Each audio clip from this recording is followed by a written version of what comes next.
오늘은 두 개의 시민권이라는 제목의 말씀으로 하나님께서 우리 공동체에게 은혜 베풀어 주실 줄 믿습니다. 아멘. 한 주간도 평안히 잘 지내셨습니까? 며칠 전인가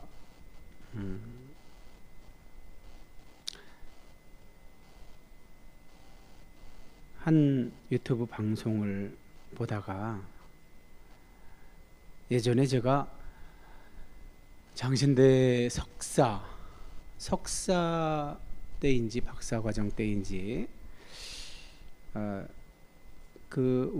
저는 구약학을 전공했는데 이런 구약학 전공자들이라 하더라도 인접 과목을 반드시 들어야 하는 그런 필수 과정이 있는데 주로 저 같은 경우는 신약학과 조직신학 이런 과목들을 인접 과목으로 수강 신청을 해서 들었었습니다.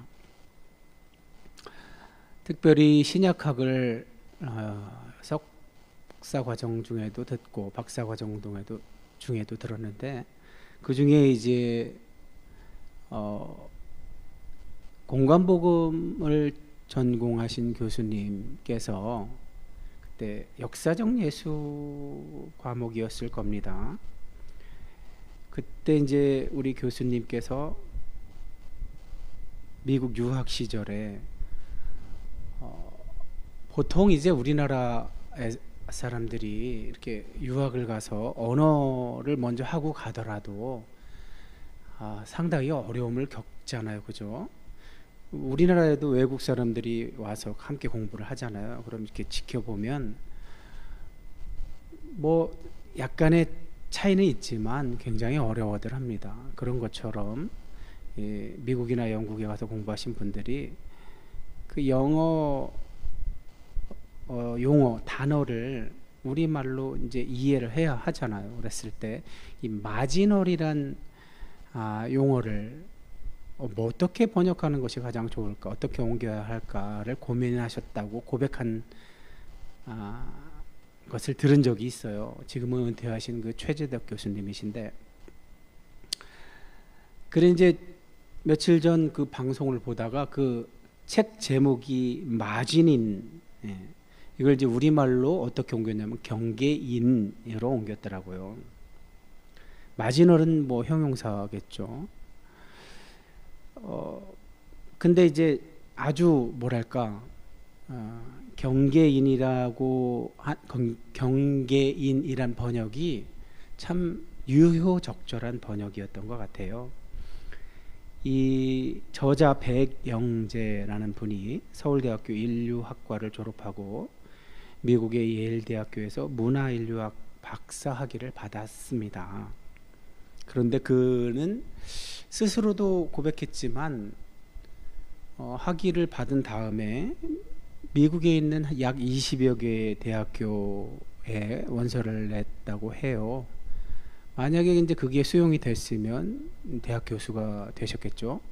그런데 이제 20군데가 다 이렇게 반려를 했다고 합니다. 그래서 이제 이분이 다른 쪽으로 녹화한 곳이 이 비즈니스 계통이에요.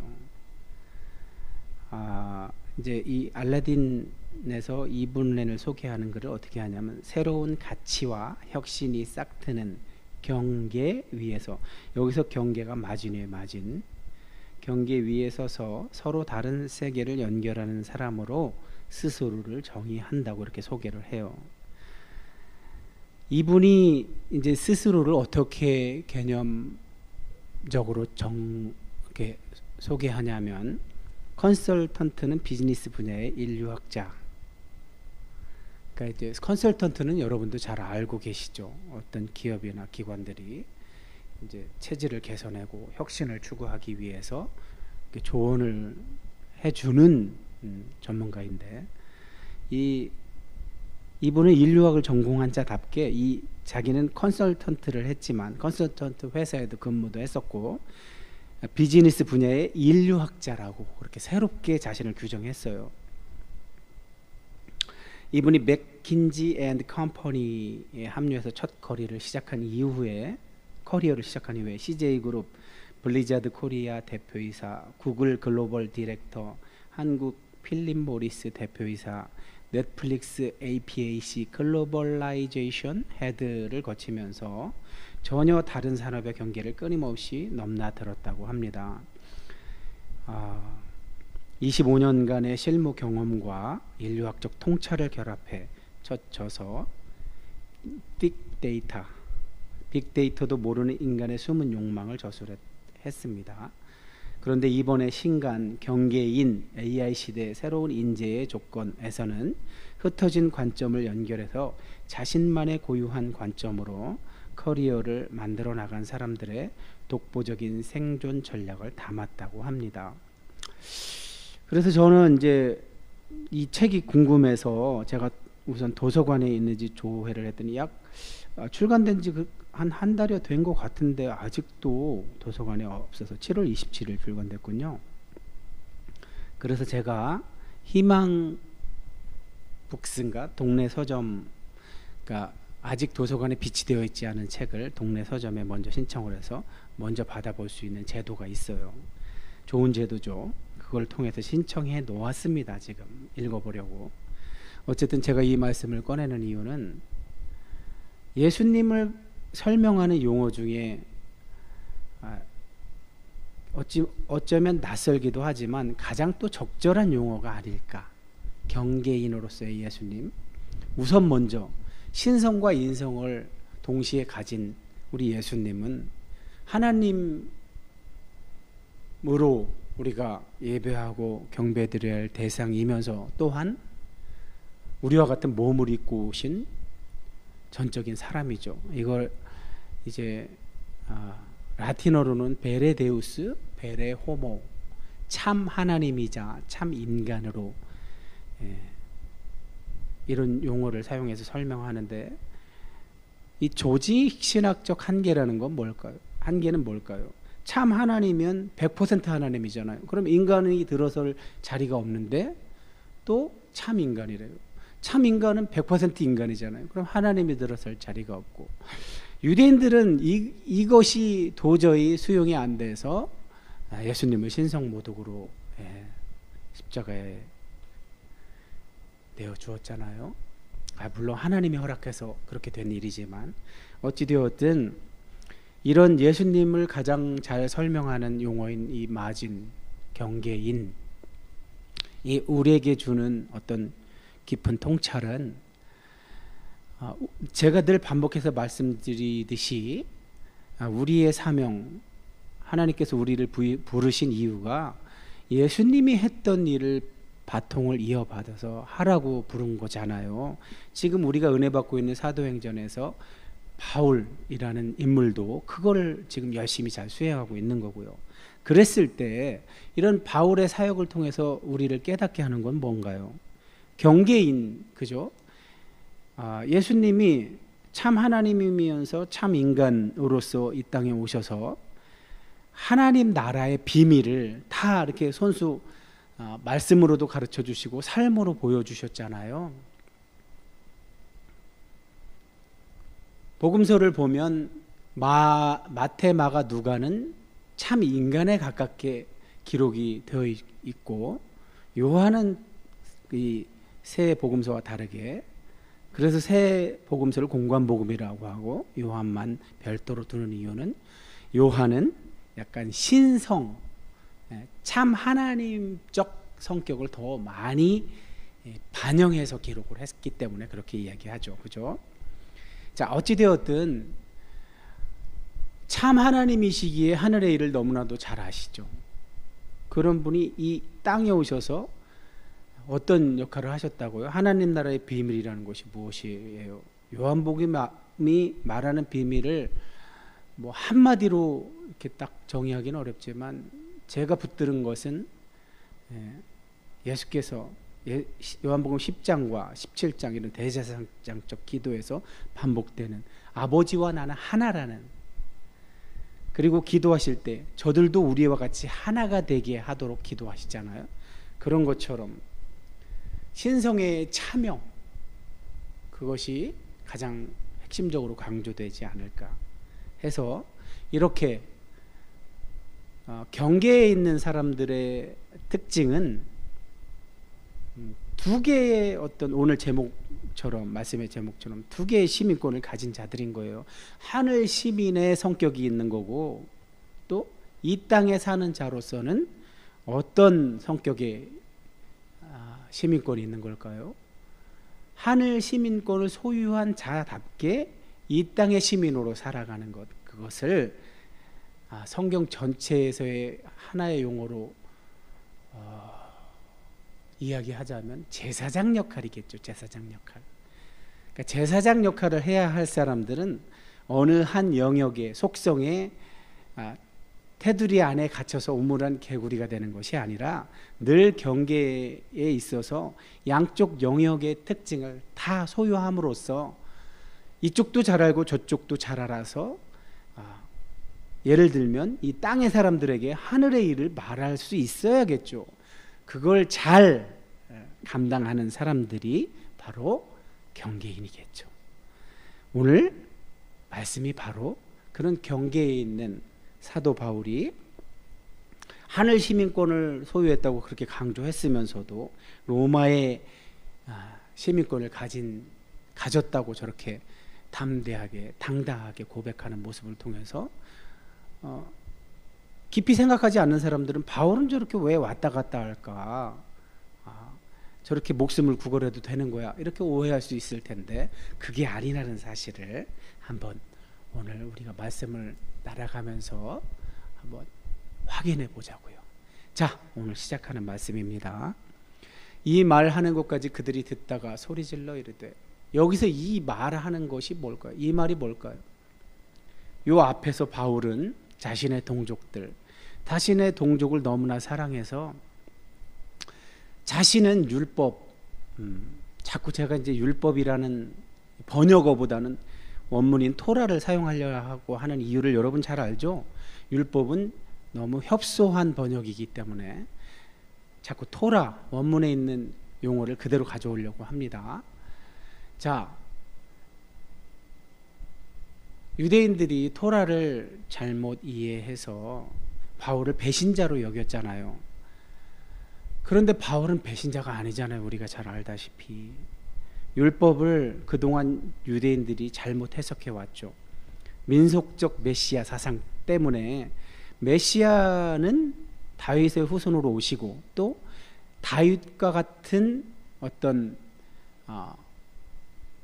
힘, 지혜 이런 것들을 가져와서 저 로마 제국을 무너뜨리고 독립을 이룰 거라고 그렇게 기대했었는데 전혀 다른 차원의 다른 캐릭터인 예수께서 오시자 인정할 수가 없었고, 자, 그 예수를 박해하고 예수 믿는 자들을 옥에 가두던 바울이 부활하신 예수님을 만난 이야기를 민족들에게 하면서 지금 하는 일은 내가 내 멋대로 내 생각대로 하는 게 아니라 부활하신 예수께서 내가 우리 조상들 때부터 하나님께서 선물해서 읽어오던 그 토라와 네비임 같은 것들을 또는 케투빔 중에 일부를 잘못 해석해 와서 예수 믿는 자들을 핍박하는 이런 잘못된 그릇된 행동을 하니까 예수께서 직접 오셔서 나를 깨우쳐 주셨다. 그래서 지금 내가 하는 목숨 걸고 하는 이 일들은 내가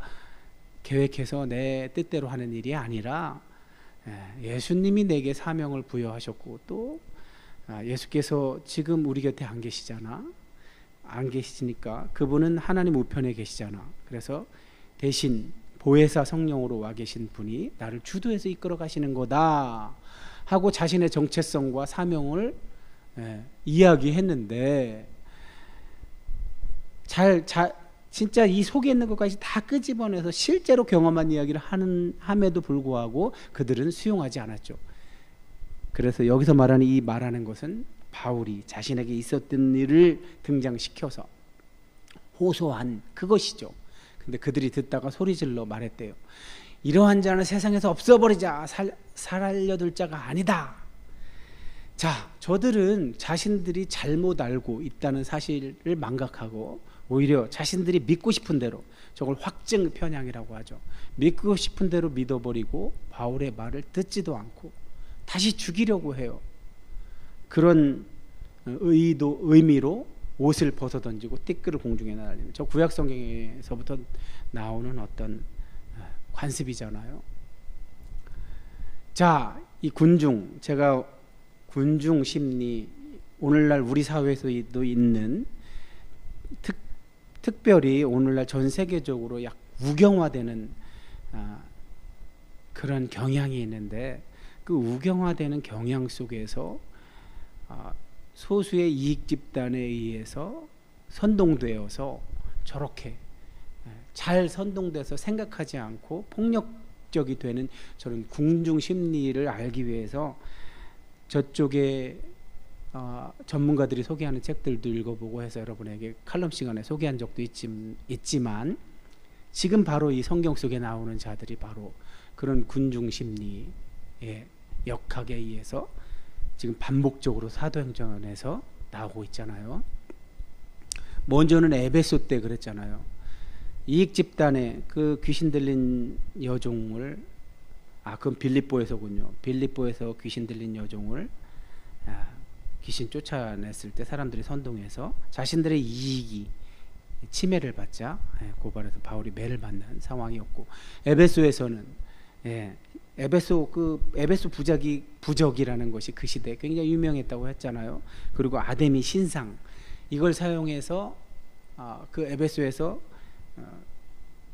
이익을 취했던 사람들이 바울로 인해서 방해를 받자 저렇게 소요를 일으켜서 어떤 우상숭배자들의 경제적 분노가 촉발이 되어서 군중들이 거기 동원이 돼서 폭동을 일으켰죠. 자, 요 앞에서 예루살렘 성전에서는 아무리 진리를 이야기하고 해도 폭력을 선택하는 저렇게 군중 심리의 역학이죠. 종교적인 오해, 맹신, 이런 것들이 만들어낸 폭력이죠. 자, 우리가 여기서 깨달아야 되는 것은 완벽하게 아주 논리적으로 듣는 편에서 이해하기 좋게 이야기했어도 거부당할 수 있다는 겁니다. 그러나 그 거부가 복음 전하는 자의 복음이 전파되는 것의 실패를 증명하지는 않는다는 사실을 반드시 기억하라고 이 말씀을 하나님께서 우리에게 교훈하십니다. 자, 사람들이 죽이려고 하니까 천부장이 손을 씁니다. 바울을 영내로 데려가라고 명하죠. 저기서 영내는 안토니오 요새를 이야기하겠죠. 성전의 북쪽에, 성전 같은 경우는 굉장히 많은 사람들이 오가는 곳이고 종교적으로 아주 중요한 지역이었기 때문에 늘 저런 사태에 대비해서 로마 군이 5분 대기조로 대기하고 있잖아요. 그죠? 영내라는 건 안토니오 요새 안쪽을 말하는 거겠죠. 저들이 왜 저러는지 알려고 이렇게 채찍질하고 신문하려고 천부장이 명령을 한 거예요. 자, 그래서 가죽줄로 바울을 묶고 백부장대로 얘기합니다. 이렇게 때리게 합니다. 그런데 바울이 곁에 백부장이 있으니까 그 관리에게, 장교에게 얘기합니다. 너희가 로마 시민된 자를 죄도 정하지 아니하고 채찍질할 수 있느냐. 자, 로마 시민권 있는 자를 저렇게 할 수는 없습니다. 로마법에 의하면. 로마법상 시민을 재판 없이 태형에 처하는 것은 중대한 범죄였습니다. 발레리아 법과 포르키우스 법 이래 로마 시민의 신체 불가침은 공화정 이래 아주 신성한 권리로 여겨져 왔던 겁니다. 그래서 백부장이 바울의 그런 말을 듣고 천부장에게 전했어요. 어찌 이런 일을 저질렀습니까? 저자는 로마 시민이랍니다. 자, 여기서 우리는 바울은 분명 빌립보서 3장에서 우리의 시민권은 하늘에 있다고 선언했잖아요. 그래서 지상의 특권들을 배설물로 여긴다고까지 고백을 했었는데 어쩐 일로 오늘은 로마 시민권을 아주 적극적으로 주장합니다. 그리고 또 우리 사도행전 우리가 쭉 연속 강해 설교를 들어오면서 16장인가요? 이제 드디어 복음이 아시아에서 전하려고 했던 바울을 성령께서 강권적으로 막으시고 유럽으로 갔을 때 첫 성 빌립보라고 했죠. 마케도니아 지역의 첫 성.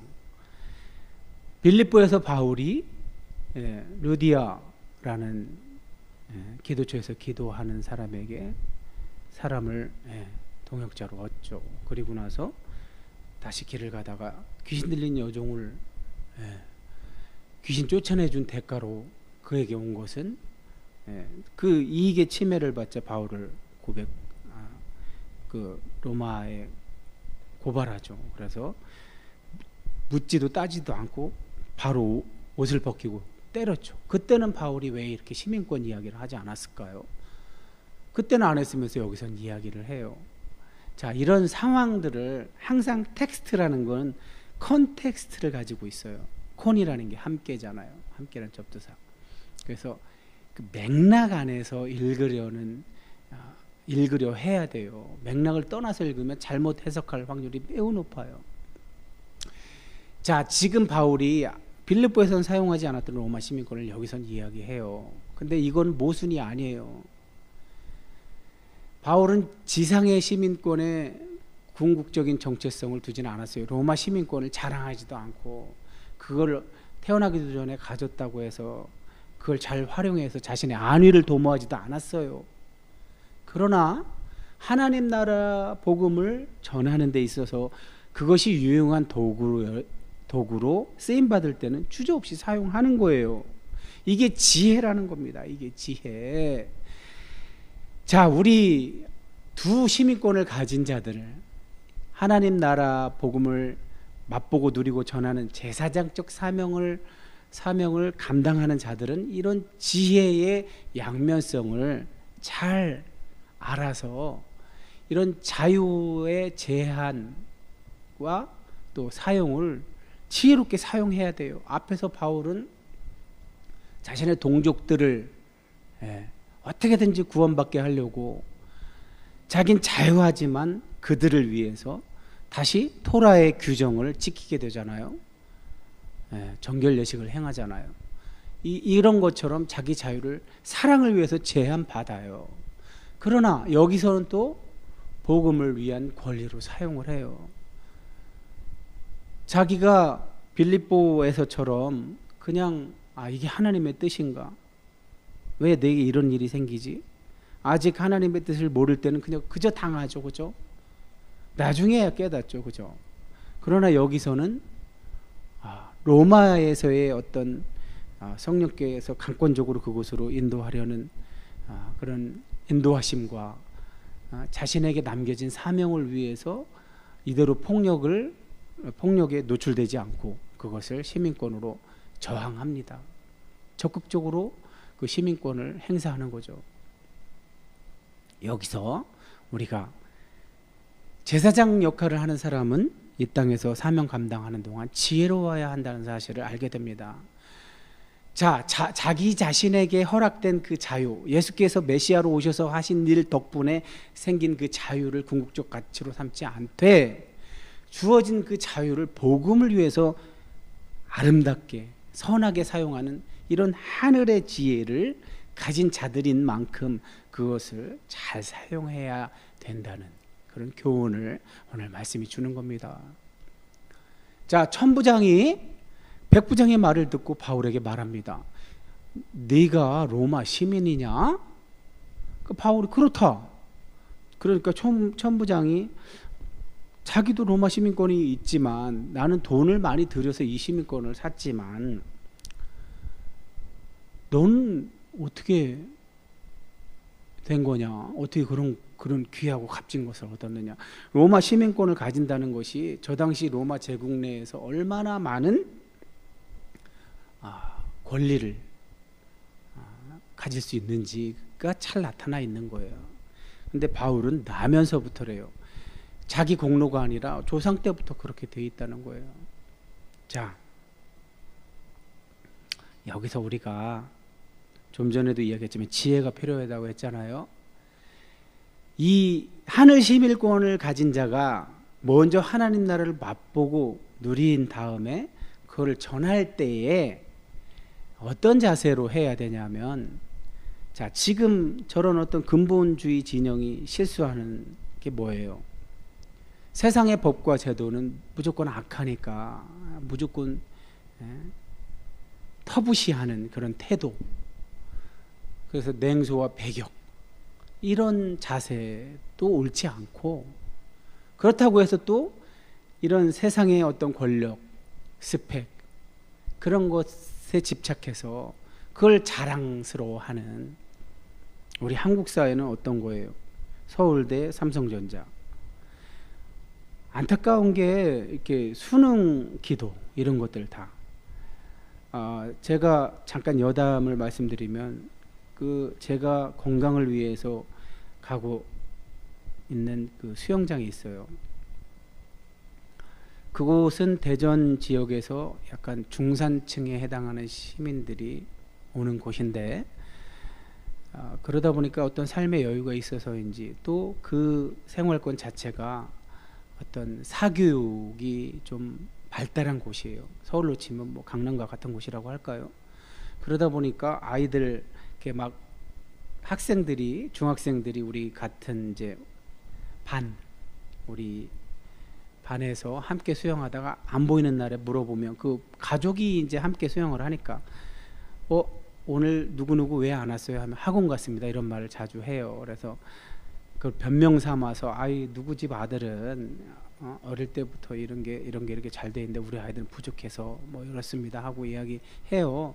그러면 저도 이제 늦은 나이에 정말 공부하느라 코피 터지고 피똥 싼 사람이잖아요. 그래서 이런 말씀을 드려요. 공부를 열심히 해야 할수록 운동은 더욱 열심히 해야 합니다. 그래야 효율이 있어요. 그러나 그들에게는 무용지물입니다. 듣고 싶은 것만 듣기 때문에 어찌 되었든 그분은 모태신앙이고 또 자기 자녀를 자기 모교회에 강제해서 또 이렇게 프로그램에 이렇게 넣었어요. 대전에서도 유명한 교회인데, 그러면서 안타깝다 참으로. 그 교회가 뭘로 유명하냐면 대안학교로 유명한데 웬만한 사람은 그 학교에 들어가지도 못할 정도로 계층화돼 있어요. 아주 대전의 상류층이 가는 학교로.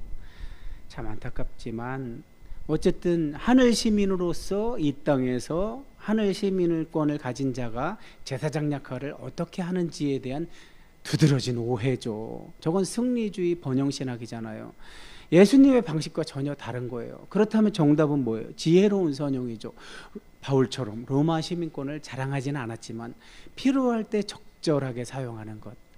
세상의 제도를 복음을 위한 도구로서 다루는 지혜가 필요하다는 거예요. 자, 신문하려던 사람들이 이제 바울에게서 물러갔대요. 왜? 로마 시민권을 가진 자를 체벌할 수 없었으니까요. 천부장도 바울이 로마 시민이라는 사실을 알자마자 바울을 때리려고 묶은 것 때문에 지금 두려워하고 있어요. 이 사실이 밖으로 알려지면 자기가 처벌을 받을 수 있으니까요. 자, 여러분, 오늘 우리가 읽은 말씀 전부를 오늘 우리가 다 이렇게 알아봤습니다. 자, 우리 하늘 시민권을 소유한 자, 성령으로 거듭나서 예수님의 믿음을 선물로 받은 사람들, 여기서 믿음을 잘 해석해야 된다고 그랬잖아요. 믿음이라는 것은 여기서 믿음, 제가 항상 반복해서 말하는 예수님의 믿음을 선물로 받았다고 하는 이 문장에서 예수님의 믿음은 에무나라는 히브리어, 그리고 신약 언어로 하면 피스티오겠죠. 근데 이것은 그냥 문자적으로 한 가지 의미만 있는 게 아니에요. 이 구약 성경적 전통에 의하면 훨씬 더 강한 의미는 뭐가 있냐면 성실함, 신실함, 충성스러움, 이런 것들이 훨씬 강해요, 의미적으로. 그래서 제가 성령으로 거듭나서 예수님의 믿음을 선물로 받았다고 할 때 여기서 예수님의 믿음은 성실함, 신실함, 충성스러움을 이야기하는 거예요. 헤세드 베 에메트. 헤세드라는 하나님이 인류를 향한 자비에 능동적으로 적극적으로 반응하는 상태를 에메트라고 하는데, 진실, 진리. 이 에메트가 어원적으로 그 에문하고 같은 거예요. 아만이라는 단어에서 온 거예요. 그래서 이스라엘에서 그 누구도 실천하지 못한 것을 예수께서 메시아로 오셔서 몸소 실천해서 완성을 하시죠. 그래서 그 예수께서 본을 보이신 그것을 따라가는 자들을 제가 성령으로 거듭나서 예수님의 믿음을 선물로 받은 자들. 그래서 예수님이 보여주셨던 그 하나님 나라 먼저 맛보고 그 다음에 누리고 자연스럽게 전하는 이 제사장적 역할로 부름받은 사람들이 오늘 어떻게 이 땅에 사는 동안 행동해야 하는지를 바울의 예를 통해서 우리가 잘 보았잖아요. 그런데 그것이 바로 바울이 로마서에서 고백했던 합력하여 선을 이루시는 하나님의 섭리라는 사실입니다. 자, 바울은 아직도 완벽하게 깨달은 건 아니에요. 하나님의 섭리를. 그러나 여기까지 오는 동안 자기 하나님 부활하신 예수님을 만나서 사명을 부여받고 여기까지 한 25, 6년 걸려서 오는 동안 자, 여러 가지 이방인 사역에 대한 오해도 받았고 성전에서 결박도 당했고 폭력과 죽음의 위기를 수없이 겪었어요. 그러나 그 모든 혼돈의 끝에서 하나님께서 그 로마 시민권이라는 법적 조항을 통해서 아직 자신에게 남아있는 사명을 감당하도록 하나님께서 방패로 사용하시고 계신 거예요. 바울은 그걸 지금 깨닫는 거죠. 바울이 자기 의지로 매맞지 않으려고 한 게 아니라 하나님께서 지혜를 주셔서 지금 사용한다는 거죠. 폭력을 멈추게 한 이 신원의 확인은 결코 사소한 일이 아닙니다. 이로 인해서 바울이 죽음을 면했고 다음날 사내들인 공회 앞에 서게 되는 거예요. 궁극적으로 로마 제국의 심장인 로마에 가서 남은 복음 전파 사역을 마치고 하나님께로 가는 그 여정으로 이어지게 되는 거죠. 오늘 여러분 어떻습니까? 2개의 시민권, 이 말은 누구에게 해당하는 말일까요? 지금 거룩한 날 하나님께서 정해주신 날에 하나님을 공동체가 예배하기 위해서 모여서 하나님의 말씀을 듣는 지금 여기서 오늘 이 말씀을 통해서 하나님께서 우리에게 무엇을 알게 하시려는 걸까요? 그걸 우리가 앞에서부터 쭉 보았죠. 2개의 시민권,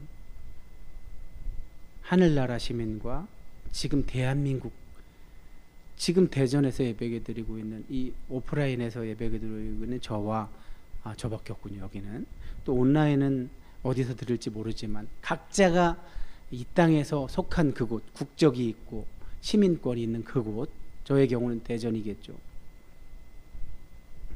자, 그곳에서 성령으로 거듭나서 예수님의 믿음, 성실함, 충성스러움, 신실함을 선물로 받은 자들이 예수님이 선물하신 그것을 미리 먼저 맛보고 하나님 나라, 하나님이 통치한다는 것, 하나님이 다스린다는 것의 실존이 무엇인지를 먼저 맛본 자가, 지금 여전히 누리는 자가 어떻게 하나님 나라를 전하는지를 바울의 예를 통해서 보았잖아요. 그걸 한마디로 뭐라고 말할 수 있죠? 어떻게 말할 수 있을까요? 제가 한번 3가지로 요약해 보겠습니다. 첫 번째는 완벽하게 전한 복음도 거부당할 수 있다는 사실입니다.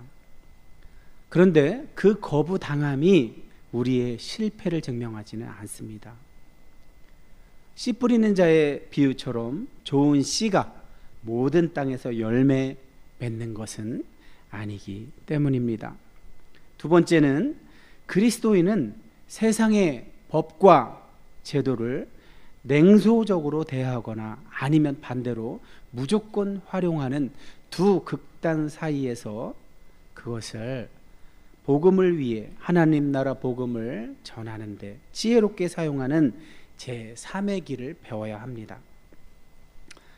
바울의 예를 통해 보았잖아요.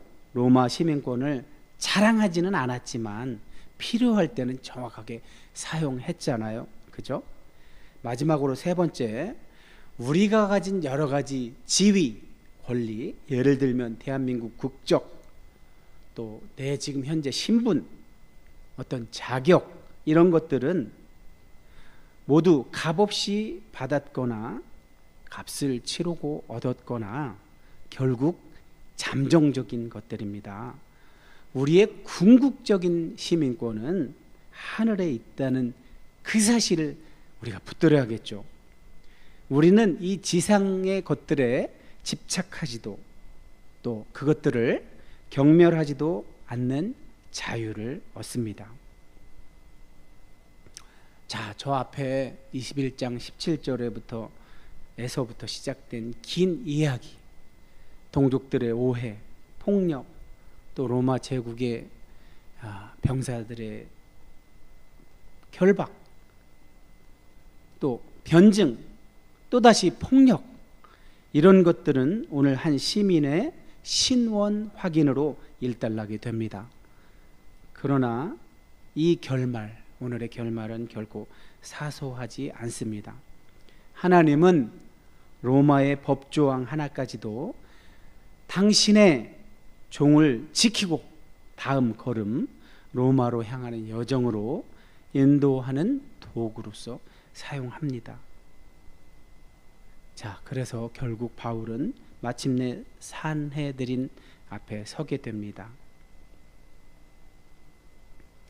자, 주님께서 우리가 전하는 복음이 언제나 환영받지는 않는다는 사실을 깨닫게 하시려고 오늘 이 말씀을 주신 줄 믿습니다. 그러면서 또한 그 거부 앞에서 낙심하지 말고 하나님께 기도할 때에 하나님께서 우리에게 주신 이 땅의 지위와 권리들을 지혜롭게 사용하게 하시며 또한 그러나 그것에 궁극의 소망을 두지 않게 하시고 오직 하늘에 있는 우리의 시민권을 기억하게 하시고 어떤 두려움 앞에서도 다음 걸음을 예비하는 주님의 손길을 신뢰하게 하시려고 이 말씀을 주신 줄 믿습니다. 하니 오늘 주신 말씀 마음에 새기고 결단하실 때에 하나님께서 다시 한번 힘 주실 줄 알고 믿기에 이 말씀을 전했습니다. 기도하겠습니다. 고맙고